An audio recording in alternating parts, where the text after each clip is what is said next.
I learned it the hard way. One of my early startups is put vesting on there, because vesting also keeps everybody sort of engaged and responsible in the checks and balances of, okay, if I don't do something, if I don't contribute value and I leave the company, I get either terminated or as an active role, or I decide to go away and do something else, then at least there are repercussions for the other founders, for the other co-founders to say, okay, you're out, and now even though you may have some initial equity that you got already, this stops now. And the rest, say there's 4 partners that all want to split equally.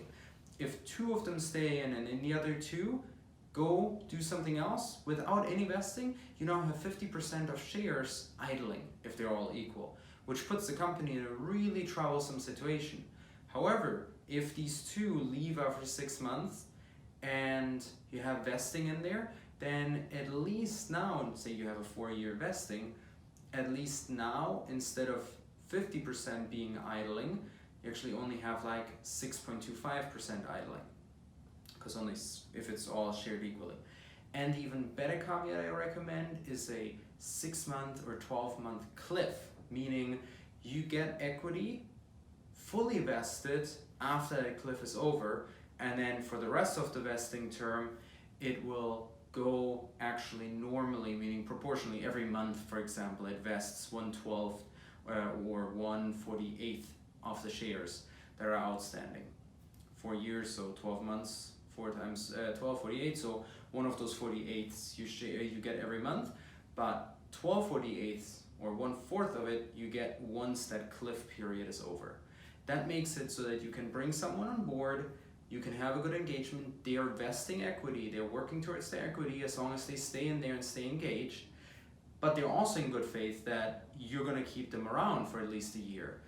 And then obviously you could argue, well, but then they just fire me in order to not give me equity. Yes, they do, and if they do, then they lose you as a valuable asset. So as long as there is a quid pro quo in the value that you're putting in value and you're getting something for it, very important part of it is then they'll keep you on and you'll stay on for well more than that 1 year.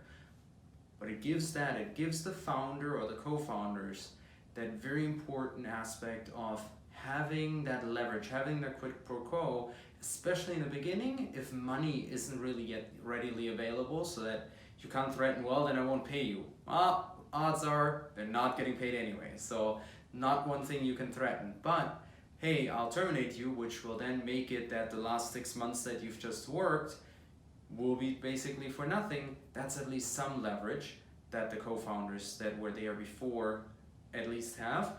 Or even if you're all starting at the same time, it keeps everybody a little more responsible and tied to the table to make sure everybody gives some contributions.